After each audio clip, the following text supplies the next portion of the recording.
poslednej epizóde som hovoril, že migrácia môže byť dobrá, tak prečo tak silne proti nej bojujem? Lebo to, čo sa deje tých posledných 10-20 rokov v bielých krajín, nie je migrácia, ale invázia, ktorá vymeňuje naše pôvodné obyvateľstvo. Spojené štáty, Veľká Británia, Francúzsko, Austrália, Švédsko či Kanada. Všetky tieto krajiny, okrem Spojených štátov, boli kedysi 99% európske. Ale dnes je to číslo medzi 60 a 80% a klesá to rok čo rok. A tie dôsledky toho sú katastrofálne.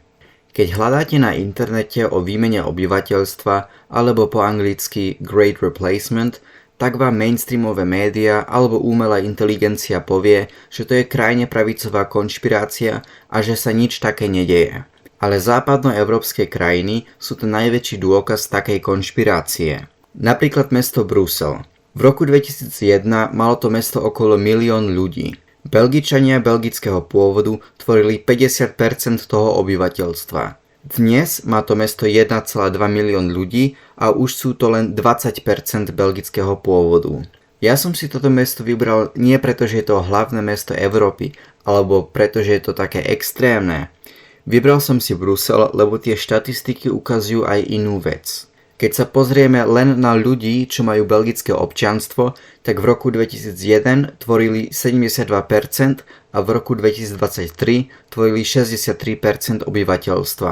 Čo by nebolo také dramatické. Ale toto je presne to nebezpečenstvo legálnej migrácie, lebo 2/3 týchto Belgičanov nie sú belgického pôvodu. Takže nie len, že by Belgičania boli vymenení v Bruseli, ale sú aj legálne čoraz viacej vymenení. Toto sa deje skoro v každej západnej krajine. Prečo ale hovorím o výmene a nielen o bežnej zmene? Ak sledujete tento kanál alebo politiku všeobecne, tak viete, že v Európe mám už 10 ročí veľmi nízku pôrodnosť. Hlavne západné krajiny majú tento problém dlhšie ako krajiny, kde kedysi vládol komunizmus. Francúzsko, ktoré 50 rokov malo pôrodnosť pod 2,1, má dnes o 15 miliónov ľudí viacej ako malo v roku 1975. A celá Európa, ktorá tiež má pôrodnosť 50 rokov pod 2,1, má od roku 1990 7% viacej ľudí. A práve preto hovoríme o výmene, lebo to obyvateľstvo by malo klesať. Európske obyvateľstva sú nahradené imigrantmi z Ázie, Afriky či Latinskej Ameriky. Keby sme mali stabilnú pôrodnosť nad 2,1, tak by sme nemohli hovoriť o výmene alebo nahradení, lebo nebolo by koho nahradiť. Tí z vás, ktorí sa pýtate, že v čom je problém, lebo predsa ekonomika je dobrá kvôli tým migrantom, tak vám urobím príklad Tesovej lodi.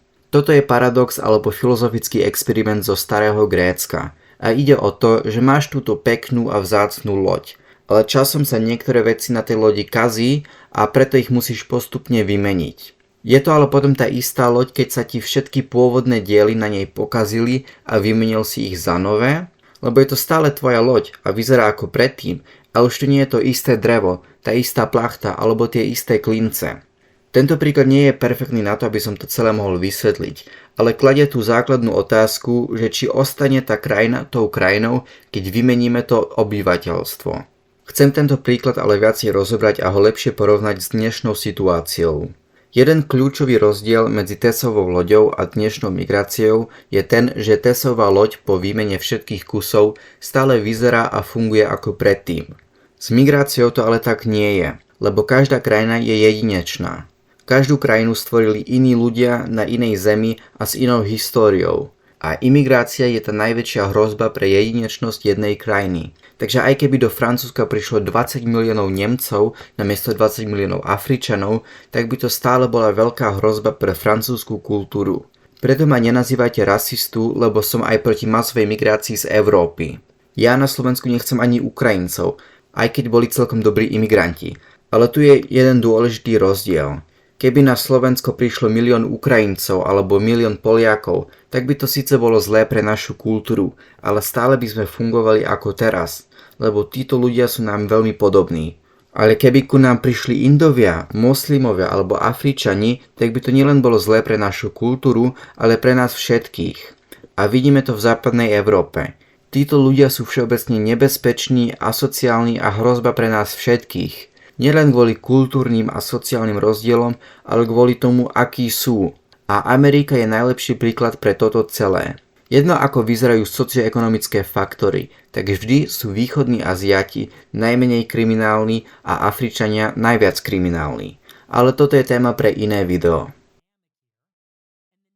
Na záver chcem len zdôrazniť to nebezpečenstvo tej dnešnej migrácii. Nesmieme dovoliť, aby sa nám na Slovensku stalo to isté, čo sa stalo západným krajinám. Lebo ilegálna migrácia nebola hlavným dôvodom pre tú dnešnú situáciu, ale bola to práve tá legálna migrácia. Je to cez legálnu migráciu, ako sa k nám dostávajú Uzbeci a Indovia, nie cez nelegálnu. Musíme sa naučiť, že Slovensko nemohol hoci kto postaviť. Boli to naši predkovia, ktorí tu žili staročia a spoločne postavili mesta, v ktorých žijeme. Vytvorili piesne, ktoré spievame na rodinných oslavách. Vytvorili ten náš jedinečný jazyk, s ktorým hovoríme. Keď si toto ako spoločnosť uvedomíme, tak sa nebudeme tváriť ako teraz, že viete čo, nelegálna imigrácia je zlá, lebo je proti zákonu, ale keď sú tí migranti legálni, tak je všetko v pohode a proste ich musíme prijímať. Nie. Keď si uvedomíme tú vzácnosť, krásu a jedinečnosť našej krajiny a našho ľudu, tak si ju nenecháme zobrať len preto, že si nejaký politik alebo nejaká firma chce navoziť lacných pracovníkov. Budeme za nás bojovať, aby naše deti, naši vnuci a ich vnuci mohli vyrastať v tej istej krásnej krajine ako my, s istými tradíciami a s istými ľuďmi. Ja som Slovák Rojper a vidíme sa za pár dní.